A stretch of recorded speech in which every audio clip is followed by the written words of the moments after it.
ఇవి మామిడికాయలు నేను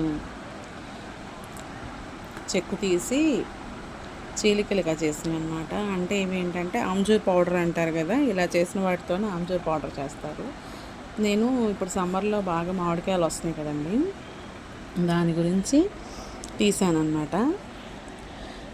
ఈ ఈ చీలికలు మనం బాగా ఎండపెట్టేసి, మనకు కరువులో అంటే వర్షాకాలంలో చలికాలంలో కూరగాయలు తక్కువ వస్తాయి కదా, అప్పుడు వీటిని మనము పప్పులో వాటిలో వేసుకోవచ్చు, చారులు చేసుకోవచ్చు, పప్పు చేసుకోవచ్చు. అలా అని ఈ పక్కన ఏంటంటే స్వీట్ అన్నమాట, స్వీట్ మ్యాంగో. వీటిని మనము ఉప్పు కారము బెల్లము వేసి బాగా డ్రై చేస్తాం అన్నమాట. సేమ్ అదే లాగా మ్యాంగోస్ నీట్గా తెచ్చుకుని కడిగేసి చెక్కు తీసేసి ముక్కలుగా చీలికలు చేసేసుకుని, ముక్కలుగా చేయొచ్చు, చీలికలు కూడా చేయొచ్చు. కొన్ని అలా చేశాను, కొన్ని ఇలా చేశాను. వీటిని బాగా ఎండబెట్టి బెల్లం వేస్తాం కదా, ఇవి ఏంటంటే బాగా నోరు చేదుగా ఉన్నప్పుడు, మనకి స్వీట్ తినాలనిపించినప్పుడు ఎప్పుడైనా 4 చప్పరిచ్చొచ్చు అనమాట. ఈ ఇంట్లో సి విటమిన్ ఉంటుంది, పైగా మనం మ్యాంగోస్ తినడం ద్వారా మనకి విటమిన్ కూడా వస్తుందండి. ఇంకొకటి ముక్కలుగా కోసి బెల్లంతో చేసిన అన్నమాట. ఇవి డ్రైగా అన్నమాట. నేను ఈ సమ్మర్ని చాలా బాగా క్వాలిటీగా యూస్ చేసుకున్నాను అనుకుంటున్నాను.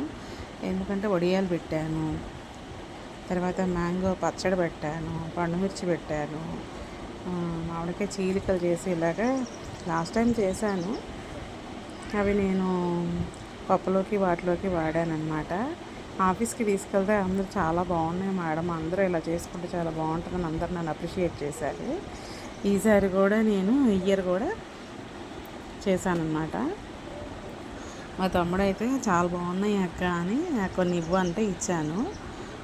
ఇంకా మా చెల్లెళ్ళు ఇద్దరికి ఇద్దాము, నేను కూడా ఇంట్లో వాడుకోవచ్చు అని చెప్పేసి ఈ సమ్మర్లో ఇలా ట్రై చేశాను అనమాట. వడియాలు కూడా చేశానండి, అవి కూడా చూపిస్తాను. ఇదిగోండి, ఇవి దీపరవ్వతో చేసి నేను సండే వస్తే ఇంట్లో వారం అంతా చేయాల్సిన పనితో పాటు ఎక్స్ట్రా పనిగా పెట్టుకుంటాను. నాకు టైం వేస్ట్ చేయడం అంటే అసలు ఇష్టం ఉండదు. ఎక్కువగా నా ఫ్యామిలీ కోసమే టైం నేను స్పెండ్ చేస్తాను. ఎక్కడికి అటు ఇటు వెళ్ళాలని కానీ, షికార్లు తిరగాలని కానీ, పక్కింటికి వెళ్ళాలని కానీ, వాళ్ళకి వీళ్ళకి వెళ్ళటం అసలు నాకు ఇష్టం ఉండదు అసలు. చేశాను మా సిస్టర్స్కి, తమ్ముడికి, నాకు చేశానండి. కానీ బాగా వచ్చాయి, వేయించితే మాత్రం భలే ఉన్నాయి.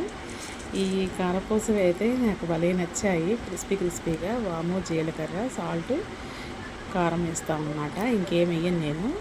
కానీ ఏంటంటే భలే రుచిగా ఉన్నాయి. ఇవి వర్షాకాలంలో మనము ఏమీ లేవు అనుకుంటే స్నాక్ లాగా చేసుకోవచ్చండి, చాలా బాగుంటాయి. చూసారా, సన్నపూస వడియాలు. ఇంట్లో ఇంకా రౌండ్గా చేసినవి కూడా ఉన్నాయి, చూపిస్తాను.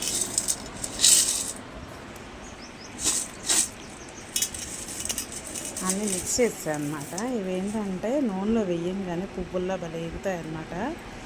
తెలంగాణలో ఉన్నప్పుడు పక్కన వాళ్ళు బాగా ఇలా వేస్తుండేవాళ్ళు, నేను ఎక్కువగా రౌండ్ వేసేదాన్ని. ఈసారి ఎందుకు ఇలా ట్రై చేయాలనిపించి కారపూసలాగా చేశాను. కానీ వేయించుకు తింటే భలే ఉన్నాయండి.